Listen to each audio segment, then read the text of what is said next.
Welcome to Section 420, Talkin Yankees, the podcast. Well, the Yankees continue their homestand after settling for 2 out of 3 against the Marlins, which I really should have swept them. Unfortunately, a bird brain meltdown in the Sunday game made the Yankees have to settle for 2 out of 3. But nevertheless, the Yankees seem to be really rolling strong out of the gate. You can make the case could very easily be 9-0, but still, you would certainly take 7-2. So we'll just kind of take a quick look at the team as they prepare to do battle against the Athletics. This is the homeless team that's right now in Sacramento. At some point, they will be in Vegas, but they will be hosting them in the Bronx during this week. So we'll take a look at that as well. Let's look at some of the Yankees. Again, it's only been a handful of games there, so you can't really make any decisions yet. But who's hot, who's not. Obviously, Stanton's just like amazing right now. I mean, it looks like he's like 10 years younger, even stealing a base there and running the base as well. So I don't know what's going on with that. Just you always cringe when you see him running and stealing bases there, but it seems like a little bit of a different Stanton, at least to start 2026. So we'll look at this as well. But before we get started, make sure you subscribe to this podcast, Section 420 Talkin Yankees, the podcast, wherever you get your favorite podcast. There's also a YouTube version of the show. Go to YouTube, search for Section 420 Talkin Yankees, subscribe there as well. So getting back to the Yankees, going to give the ball to Cam Schlittler, who, now they're kind of dubbing him as must-see TV. Just, the 2 impressive starts he had against the Giants, and now after that the Mariners. And of course, we know what he did in that game, in the playoff game against Boston. Just pretty much just absolutely blew them away. And again, he's kind of being like, go back to a couple of years ago, when the Mets had Matt Harvey, when he first came up with the Mets, throwing 100 miles per hour, and the Met team really wasn't that good yet there. But again, all of his starts was like a thing, an event, and it's sort of come that little way with this Cam Schlittler. Even last year, even before leading up to that Boston game, he threw hard there, but he didn't really think much of him. But it was really the Boston game, and ever since then, kind of all eyes been fixed on him. I mean, he has an opportunity to even overshadow someone like Garrett Cole, who's coming back there. So that's a certainly good problem to have if you're the Yankees. And it's getting back to the opening weekend and at the stadium. I was a little surprised. Actually, Yankee fans did come out. It was kind of a, the weather that great. And I understand you're excited about the new season and the new team. It doesn't really matter who the team they're playing. I mean, it's the home opener, so you figure it'd be a big crowd regardless there. But, the lowly Marlins, you figured maybe, people was like, it's the Marlins. Not really excited about that. But, no, had like a capacity sellout crowd, 48,000. And again, it wasn't the best weather, at least to start the day. Got a little bit better as the day went on there. But, kudos for Yankee fans for showing up for that one. I guess it helped, it was on Good Friday, so maybe a lot of people were off anyway, just for the Easter holiday and Passover holiday. But nevertheless, Yankee fans came out in droves there, and we got a good, solid first win there at home at Will Warren. Getting his first win of the season there, going past the 5th inning, which is kind of those problems. He wasn't able to go the distance in the first game against the Giants. And of course, Aaron Judge, the Yankees are down by a run, and then you just take a blink, hits a 2-run home run, put them in ahead there a little bit, and pretty much the Yankees were in the driver's seat the rest of the way. And even the other 2 games, the Yankees were down both the Saturday and Sunday games. But is this something, they just have people are saying like there's a different feel of this team. They kind of have a bit of a quiet confidence. I know it's the Marlins. They came in like at 5-1 again, but again, a couple of those games against teams like the White Sox there, so I don't know if you're going to get too happy with their record. I mean, they are the Miami Marlins, by the way.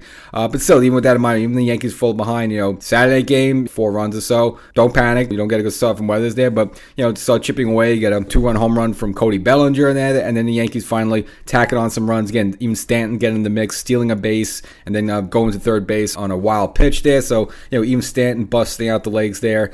And then, of course, the Yankees eventually, get a little drama there with Bednar having to get out of another bases-loaded situation in the 9th inning to tie it down. We saw him also do that in Seattle. Again, that was the 8th inning that time, getting out of a bases-loaded situation to escape a jam there. So, Bednar, a couple times the Yankees have had to use him for like almost close to 40 pitches. So, Boone's going to him a lot early on and really taxing on there. So, I mean, at a certain point, it's good that the Yankees had a game off between the Marlins and Athletic series there. But again, they kind of been taxing Bednar heavy there really early out of the gate. But again, as he always does, he might bend a little bit. He might give up a run or 2, but doesn't break. Has yet to cough up and blow the save yet so far this season. Really the only blemish so far on the Yankee bullpen was the Sunday night game where the Yankees similarly fell behind early, but started tacking on some runs there. Max Fried settled down. You turned it over to the bullpen. You figure, all right, Yankees bullpen, again, they've pretty much been flawless almost up to this point. Unfortunately, Bird getting knocked around a little bit, so he kind of, after a couple of impressive outings where, his stuff really looked good, It's almost like a cartoon, especially his curveball, just the way it was darting. Unfortunately, in this game, luck ran out there, and unfortunately, blowing the save, blowing the lead, can't get the sweep at home. But overall, you just like the way this team playing this kind of that confidence. So even the Sunday game too is where they fell behind, but it's just something about them that just kind of feel a little bit different. As they felt like they'll get back at it, and they got back into it. So you like that. You like the attitude so far. You kind of like this is the way the team's flowing right now. You're gonna lose a game like that once in a while. It's just gonna happen there. But the team just seems to be like a really good place. And again, it's important to win game. They even did that back in the spring. They were kind of winning a lot of games. Even back with Joe Girardi kind of said that was it's important to win games. Kind of have that winning attitude and take that and go into the season there. And you don't go too crazy when a guy's only hitting 150 or something like that. It's like, all right, it's a veteran, but you don't go too crazy like that. But you like the wins though. Got to mention a couple of YouTube episodes ago, the Yankees got to take advantage of this schedule early on in April. Again, they have a lot of easy wins there. Teams like, for example, the Marlins, like the Athletics, who they're going to be hosting for a couple of games. And then you got to knock down, get those wins now in April because, you saw what happened last year. You tied with the Blue Jays for 94 wins after having an awful, absolutely awful summer. You want to get those wins now so you're not put in the same situation we were last year. And, I don't think it would have made a difference either way. Again, I just think Toronto was better than the Yankees last season. So where they had the home field advantage, I don't think that would have really changed anything. But nevertheless, the Yankees got to take advantage of the, somewhat of a very soft April schedule right out of the gate. Might get a little hard in the middle of the month, but then again, ends the month as well. So again, some easy wins there for them for the taking there. So definitely want to take advantage of that. And probably, I guess, all the other blemish you look at is Ryan Weathers, who, again, first start against Seattle was good. He was matched up with Luis Castillo. It was kind of a bit of a pitcher's duel, and the Yankees ended up losing 2-1 loss there. So, it wasn't a brutal loss. It was just kind of annoying.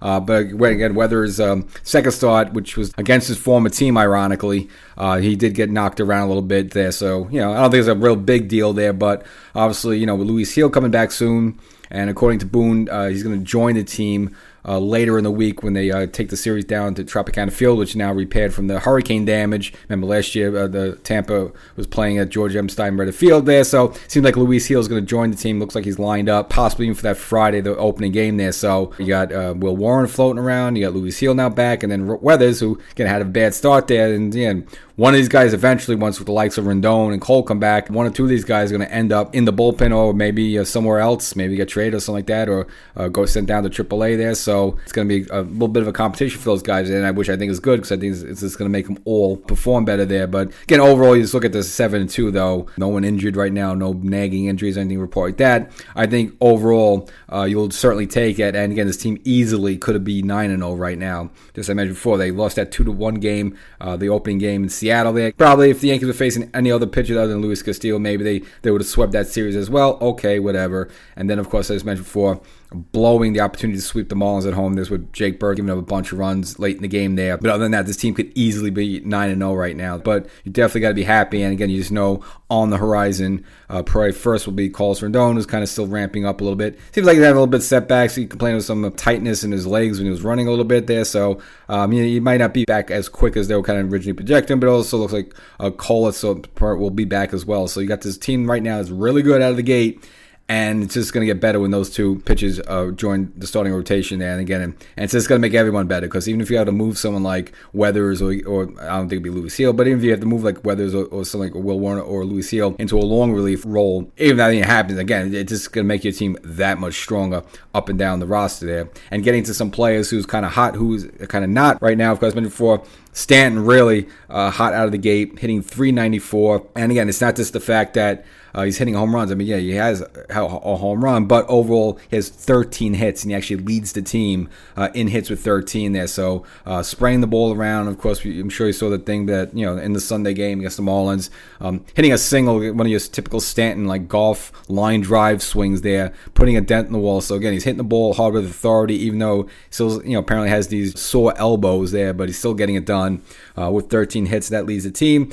And another thing too, look, Aaron Judge really hasn't been great so far. I mean, he has the 3 home runs, so it kind of masks it up a little bit, but he's only hitting .250, so he's going to be better. Only with 9 hits so far. So I mean, imagine you have this team that's playing well right now, and Judge turns it on a little bit. So you even have that to look forward to. Another good call out should be for Ben Rice. Other than Stanton, he could be maybe the hottest hitter on the team right now, hitting .370. 10 hits as well, so there's even one more than Judge. 3 home runs, which ties Judge, and 11 RBIs. So Stanton, you weren't too sure of this because, he's He's always had his injury problems. He's getting a little bit older now. Again, he missed a chunk of last season and didn't really have a great postseason last year. He did, of course, 2 seasons ago. And you just don't know, how's he going to react, how's he going to be. But, he looks great. And Ben Rice, who had an impressive year last year, kind of took a big step, 22 home runs. And, he seems like be building off that now. I don't expect him to continue to be over a 300 hitter there. But, he kind of has the same type of exit velo power that Stanton has there, just absolutely crushing the ball. Good job for him out of the gate. Pitching-wise, overall, the staff has been good. And, of course, Cam Schlittner now getting the ball in the opening series against the Athletics, becoming a little bit of a must-see TV, as everyone's kind of been saying, and probably, parroting off each other there. So, might be just a thing. Just everyone's going to come to the games just to see him pitch. This could be like that type of thing, Kind of was that a little bit of Roger Clemens when they got him, because it's just the aura of having Roger Clemens in the Yankee uniform. There's like a little bit of an excitement there. So, other than that, the Yankees really kind of haven't had that in a while, They've always had good pitches, but, there's something about a guy that just throws hard and strikes people out. It just, it's a different type of beast there, and everyone just gets excited and wants to watch that. Even if you have a good veteran like El Duque or Pettit, it's like, they're fun to watch too for different reasons there. But, you get this guy like him that just dials back almost with easy gas, blows these guys away. It's become quite exciting. And of course, we know the Yankees have had their issues of developing, a lot of their own players, but of course, specifically pitchers there. You're hearing all these rumors that the Yankees were kind of going after Paul Skeens, and they probably were going after them last year. Well, you might have your Paul Skeens already with Cam Schlittler. You don't have to give up anything. So that's the episode. Yankees, strong out of the gate. They will host the Athletics and hopefully add on some easy wins. Catch you next time.